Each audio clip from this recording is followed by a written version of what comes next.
നിങ്ങൾ 2024 മെയ് 10 മുന്നെയാണ് തായ്ലൻഡിലേക്ക് പോകാൻ ഉദ്ദേശിക്കുന്നതെങ്കിൽ നിങ്ങളുടെ കയ്യിൽ നിങ്ങളുടെ പാസ്പോർട്ട് ഉണ്ടായിരിക്കണം എന്നുള്ളതല്ലാതെ വേറെ ഒരു നിർബന്ധവും ഇല്ല.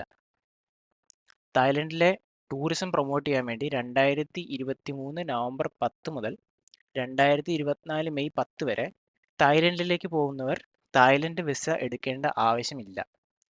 അപ്പോൾ പ്രോസസ്സ് എങ്ങനെയാണെന്ന് പറഞ്ഞുതരാം. നമ്മൾ തായ്ലൻഡിലേക്ക് ഫ്ലൈറ്റ് എടുക്കുന്നു, എയർപോർട്ടിൽ ചെല്ലുന്നു, ഇമിഗ്രേഷൻ ക്ലിയറൻസിന് പാസ്പോർട്ട് കൊടുക്കുന്നു.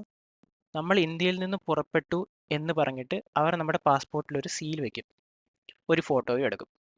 അതിനുശേഷം നമ്മൾ ഫ്ലൈറ്റിൽ കയറുന്നു, തായ്ലൻഡിൽ ചെല്ലുന്നു. അവിടെയും ഒരു ഇമിഗ്രേഷൻ ക്ലിയറൻസ് ഉണ്ട്. ഫോറിൻ പാസ്പോർട്ട്സ് ദിസ് വേ എന്ന് ബോർഡ് കാണും.